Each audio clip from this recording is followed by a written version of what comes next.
Hello, everyone. I'm Renee Graham, and I'm an opinion columnist for the Boston Globe. It's Globe Op Talk. I want to stay alive, but I also want to stay alive. Surviving a Pandemic While Black with writer Aaron Thomas.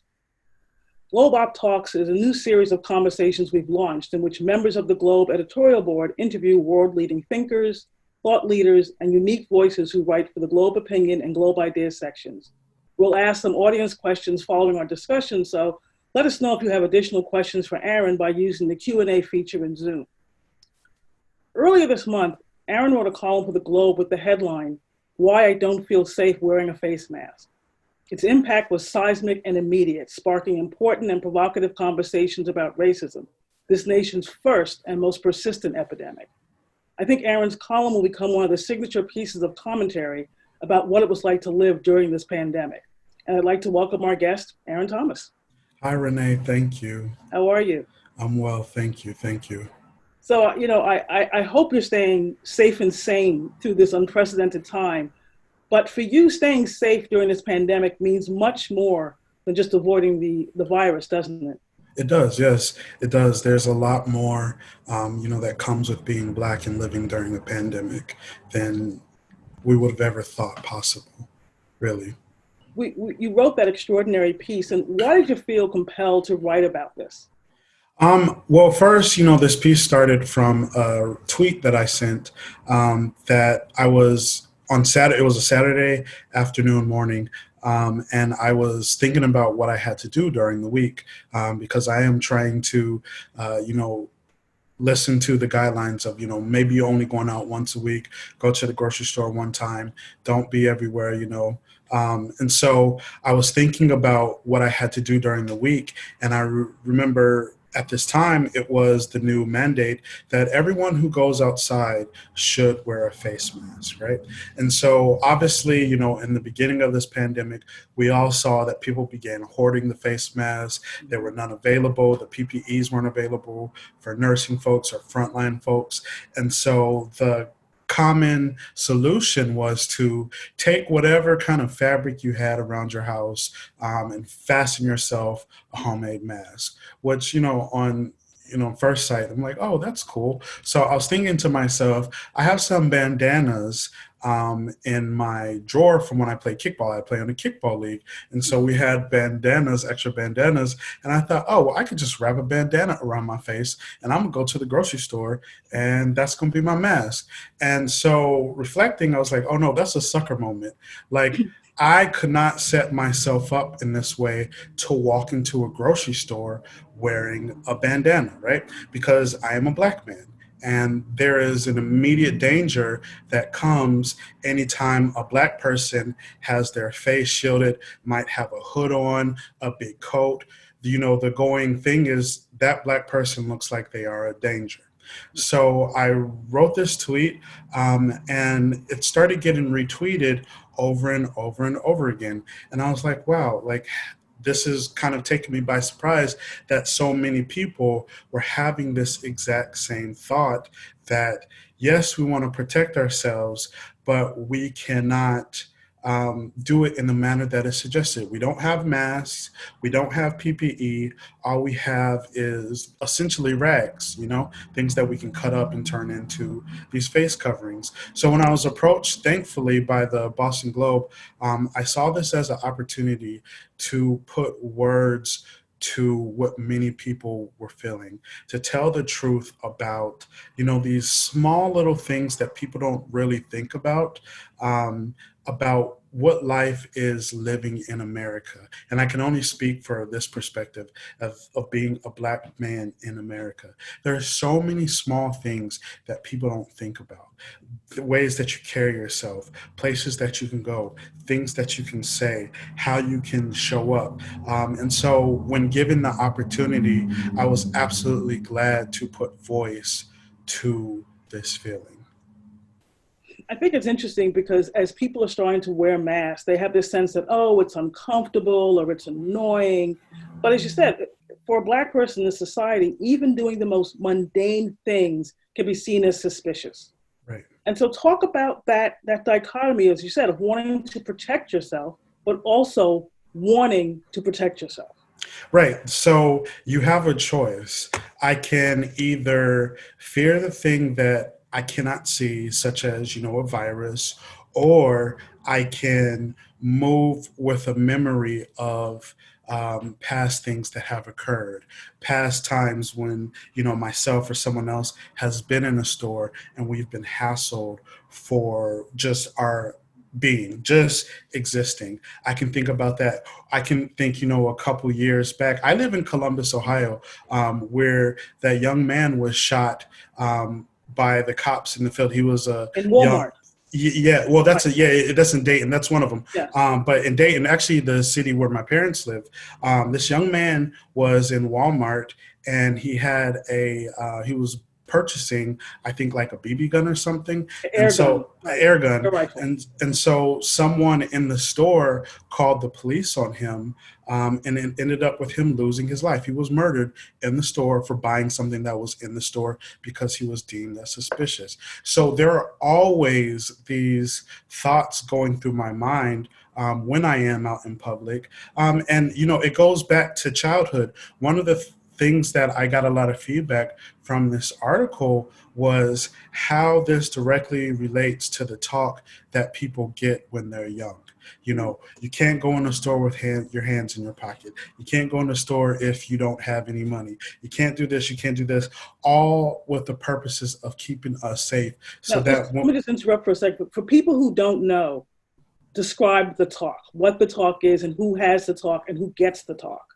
right. So the talk, only speaking for myself, the talk was something that occurred to me. This is actually one of the very first conversations that I ever remember having with my parents. I remember specifically my father sitting us down and saying, I probably was about 4 or 5 years old, and he said, there are going to be people who do not like you in this world solely because of the color of your skin. And I remember this clearly, very, very clearly. And so from that point on, that was the first of many of the talks that we had about, if something happens to you, if you're pulled over or you're stopped by the police, don't talk to anyone until your parents come. If you're in a store, always make sure your hands are out of your pocket. Always make sure you have money on you. If you're driving and you're pulled over, make sure that your hands are always visible. Don't talk back to the police, blah, blah, blah. So it is a history of these never-ending talks that many people of color, specifically Black men get, Black women get in their homes so that they are prepared to go out into the world and deal with the world, but most importantly, make it back home. And the talk is, honestly, if you think about it this way, it is a guideline or a map to get you out of your front door to where you need to go and then to get you back home. But we know that that doesn't always work. We try our hardest to do the best that we can, and there are still forces and there are still people out there who work against us and our safety. And so when this pandemic came about, and the conversation shifted to these homemade masks, that really brought that back to the forefront. And it may have seemed premature at the time, but what you're seeing now, and 2 or 3 weeks later from the time that I wrote this op-ed, we're seeing the shift in the discussion of the pandemic pivot, from it's all of us Americans. It's everyone is viable or everyone is susceptible to catching coronavirus. But now we see clearly who it is most impacting, the damage that it's doing. And it has really highlighted not just this one specific issue as far as race goes, but many other lingering issues around race and staying safe in a pandemic as well. Well, there's this expression that I've heard for years, and I've been hearing a lot lately, where it says, if white America gets a cold, Black America gets pneumonia. Right. So there was always a sense that this pandemic was going to be harder on people of color just because of the nature of America and the histories of systemic racism. Right. People wouldn't think that would extend to something as simple as wearing a mask. But again, it's that way you have to think constantly about how you exist in the world and how that talk is sort of part of your DNA. And even though you had that conversation with your father when you were very young, it stuck with you all these years, and it still plays out in your mind, Yes. even in a time like this when you're trying to do the best you can to keep yourself safe. Right. Right. So, so go ahead. No, you're fine. No, no, I mean, I think it's interesting because something you wrote, and I want to read a bit of the column you wrote. You said, these are the fears that Black Americans have to constantly face: where we can go, how we can show up, what we can wear, what we can say. It never ends. And so really, this isn't just about having to wear a face mask. This is about in every way you operate and exist in America, isn't it? Correct. Yes, it is. And it's like a perfect storm. It's a perfect storm of all of those things. And you cannot, divorce yourself from a current issue. You cannot stop being this race. You cannot stop being this gender presentation. You can't stop being any of this. And so you have to learn. This is a learning process for us because, I assume this is going to be the new normal for a foreseeable future. And so I am having, like many other people, I am having to adapt my person to this. And so I have to be more mindful. I have to be more aware of my surroundings. I'm just constantly on high alert. And one of the things that I wrote in the column is that we need other people to be alert as well too. We need people to be more mindful when they're in the grocery store. Don't look at a Black person and let your biases come to the front. Don't look at them with a mask on and say, oh, that person must be here, to rob this store. If there's ever been a time for Americans to apply some common sense, now is that time. We all need to step up. And I hope that message was relayed in the column, that we all need to step up and we all need to be aware of how we treat each other in our society, and specific to this issue. And a lot of the feedback that I got from people was, oh, I had no idea. I didn't even think this was something that people think about. Well, you don't have to think about it. You're able to, when you have white privilege, you're able to just move through society without really thinking about this. And so we're asking people, take a step back and consider all of this that's happening. Right. It's interesting because, you were sitting here fretting about whether or not you should wear a mask. And if you look at the anti-shutdown protests right now, there are white men who are fully armed, Correct, walking down the streets, and nobody's batting an eye at that. I mean, it's like the whole thing is so ridiculous to me. It really, really highlights the two Americas that we live in. And I do want to, going back to how race affects everything and how it's, so interwoven in our society. I was watching The View the other day, and Sonny Hostin raised a question that I feel like nobody is asking.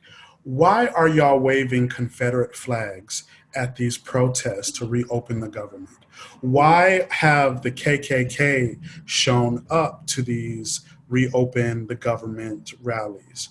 Why is it that this wasn't happening in the beginning, but as soon as those numbers started being released, that more Black people, more Latino people were being affected than any other population? Actually, the people who are most affected are honestly our American Indian brothers and sisters. They're being decimated by this. Right. It just, the timing, and no one's talking about it. No, and the timing is a little suspicious that now y'all are okay with leaving the house without no mask to face this pandemic head on, because you realize who it is that is being affected by it. Right. And so you're allowed to, a lot of the conversation has popped up is, why are these people, peaceful protesters, who are protesting for essentially their right to die, because that is exactly what they're protesting or championing, because somehow they have equated freedom to catch a disease as, your liberty.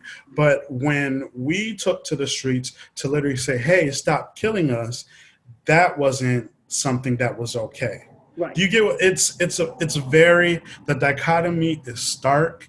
And, my hope is that in all of this, we have a national conscience that wakes up and says, this is ridiculous.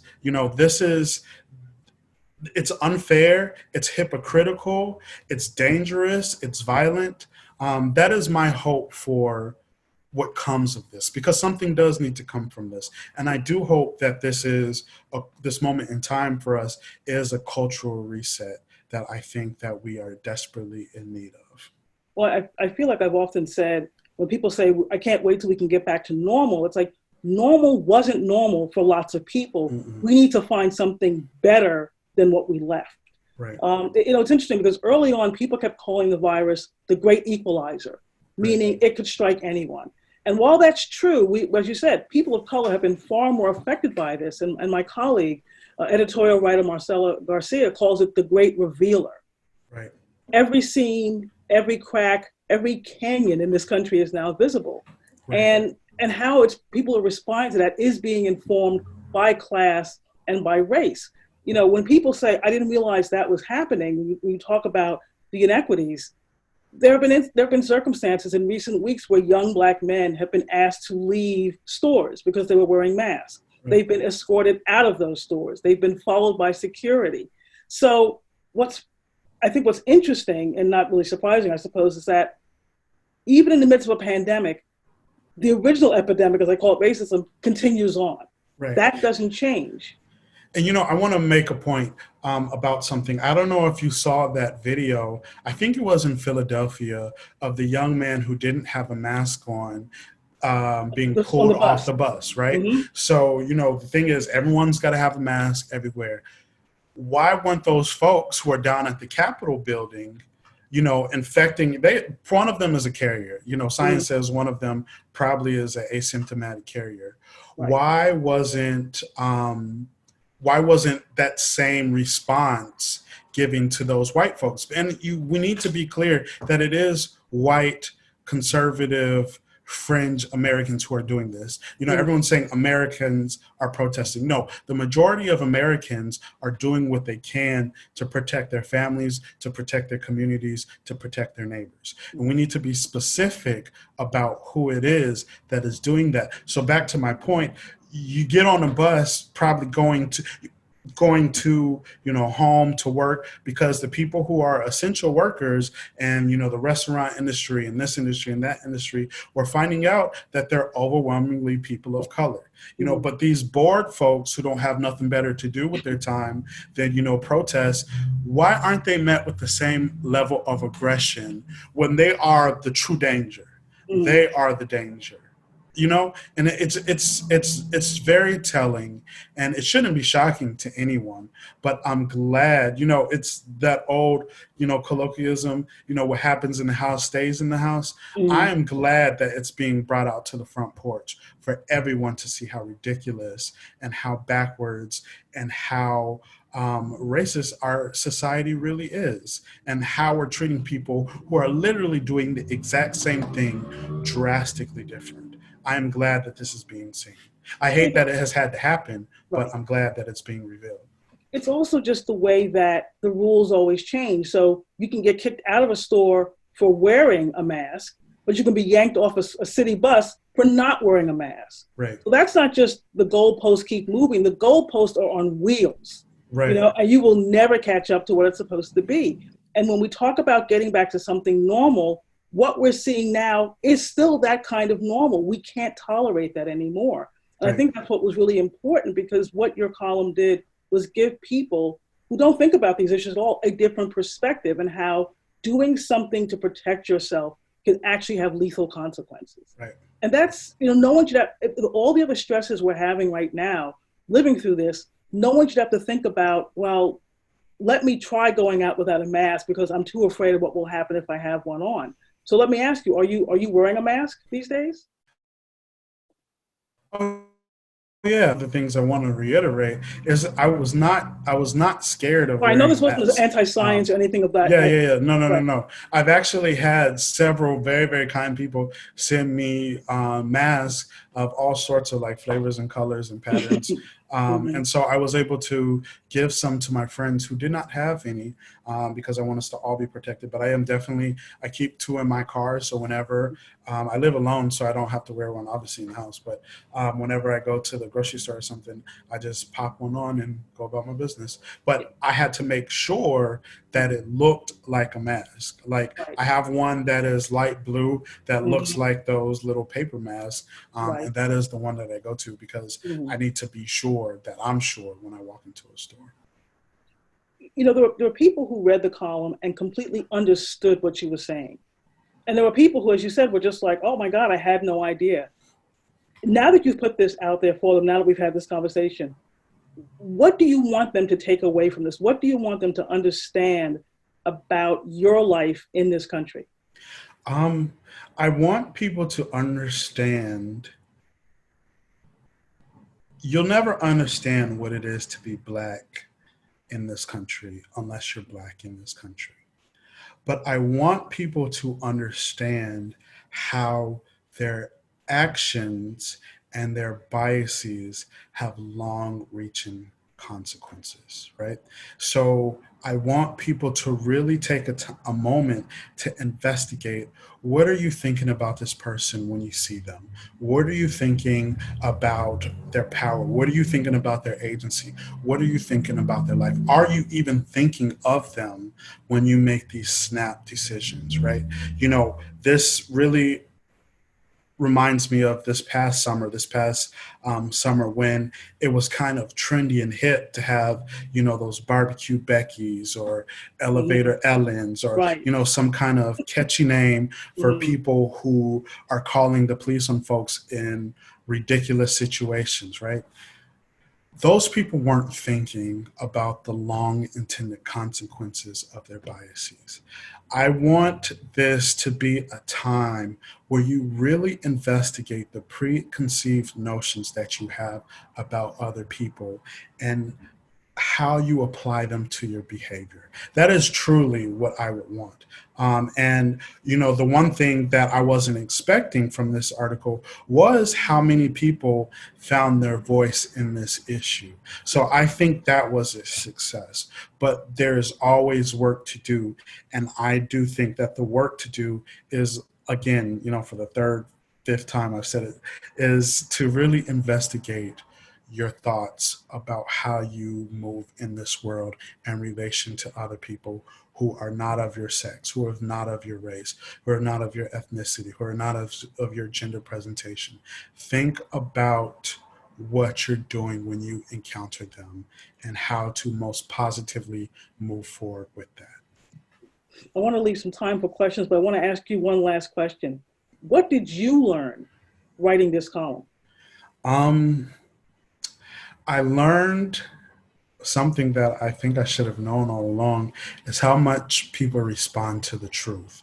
The truth can rise above all sorts of cloudy murkiness because, when I wrote this column, I ain't never blocked so many people in my life, right? Because anytime you mention race, it brings out the most awful people ever, right? Yes, it does. But yes, but the way that the truth has risen above all of that, and it has really informed people's responses and people's understanding, it just reminds me that you always have to tell the truth about your life, regardless of who is reading it, regardless of the size of the audience. Tell the truth about your life because someone else is going to see their truth in the words that you speak as well. And I think that is the most important thing that I've learned from this.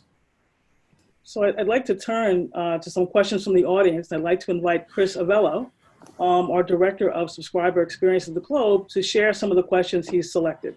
Hey, Chris. Hey guys, thank you, Renee. Thanks so much, Aaron. I want to take a brief moment to just say thanks to all the Boston Globe subscribers and readers who submitted questions, who are joining us live today. The enthusiasm has been overwhelming, and we couldn't do this stuff without you guys, so thank you very much. So for you, Aaron, this one's from Sarah B. Do you have any advice for educators related to this topic? For educators related to this topic, yes, I think you need to.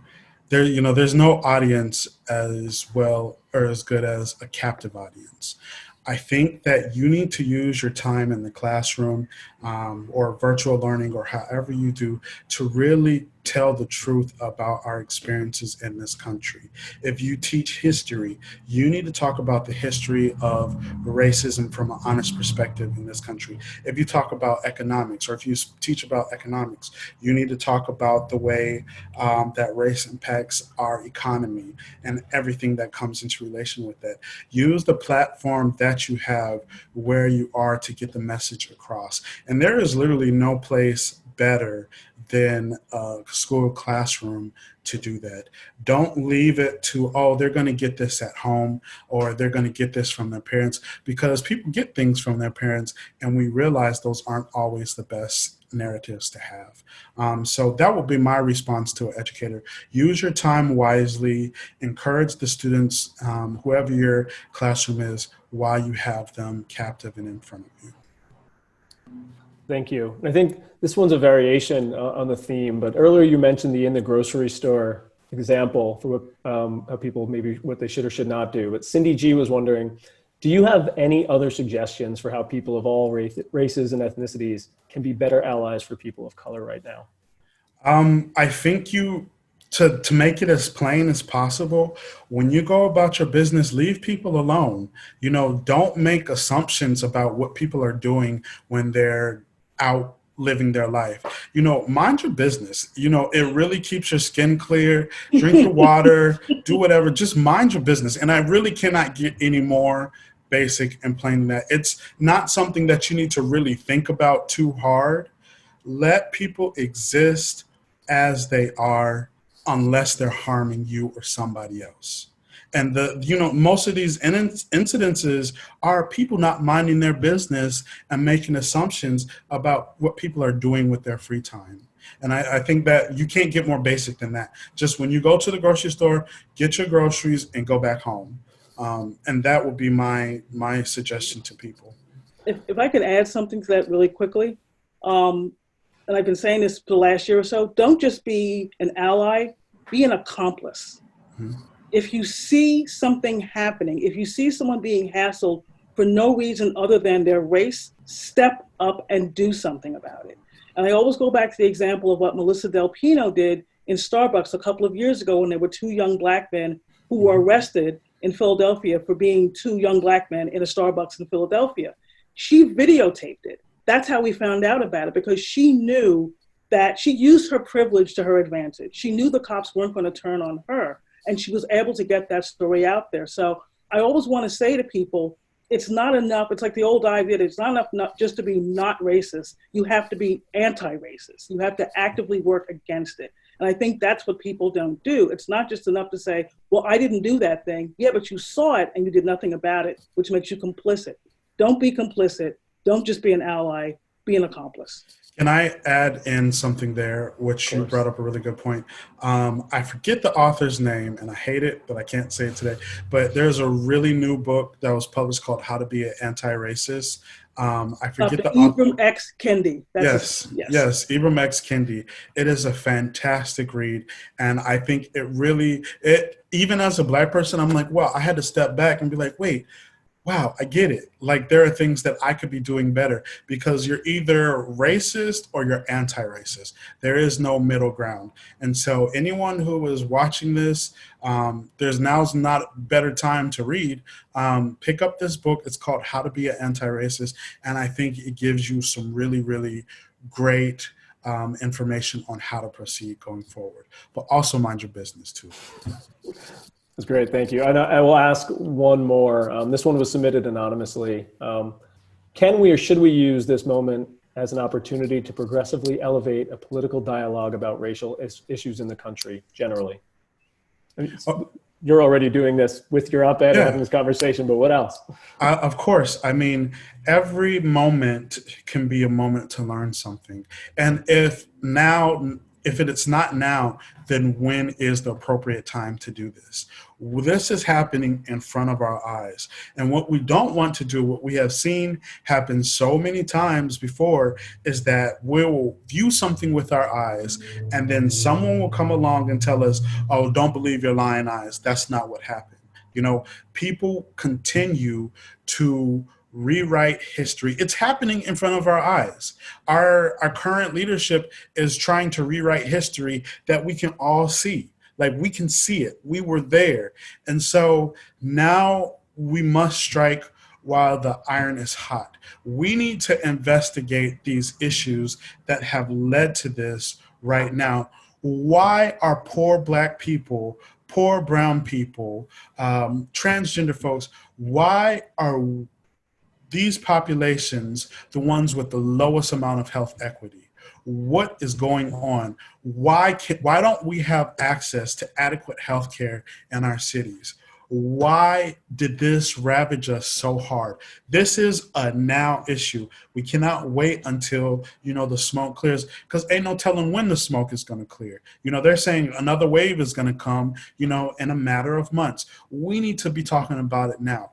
We as a nation, we are too smart and too advanced. We can walk and talk and chew bubblegum at the same time. We don't always have to have a perfect time to do this. There is no better time than now. And so my charge for all of the folks there, and there are a lot of folks who are doing this right now, but we need to elevate this to the higher levels of our government, to our local government, to our national government. We need to take charge now, because as you can see, people are dying. Like, this is an immediate need. We need to talk about what is going on with our healthcare system, with our issues of poverty at this very moment. This is the important thing to do right now. I mean, Aaron really just said it all, but, we're going to lose this moment if we don't act on it. If you look and you see that a state like Illinois is 15% Black, but 42% of COVID-19 deaths are Black people, that's a problem. And you have to investigate. It's not just because Black or brown people are somehow genetically predisposed to COVID-19, but if you look at, again, the systemic, institutional, and foundational racism in this country, you will understand why that's the case. So if you don't address those issues, then they're going to keep coming up in different ways. It may not be a pandemic the next time, but the people who are on the edge are always going to be the ones most likely to be pushed over. What you need to understand is how they got to the edge and how to get them back from the edge, and all of the players that benefit from keeping them on the edge. So as I said earlier, if you're going to talk about going back to normal didn't work for a lot of people in this country, didn't work for millions in this country. There needs to be something else. There needs to be not just, a dialogue and a conversation, or a task force, but there needs to be action. There needs to be legislation. There needs to be work on the grassroots and community levels to change these problems, because, these communities are losing way too many people. And as we now realize, these are the people who keep America going.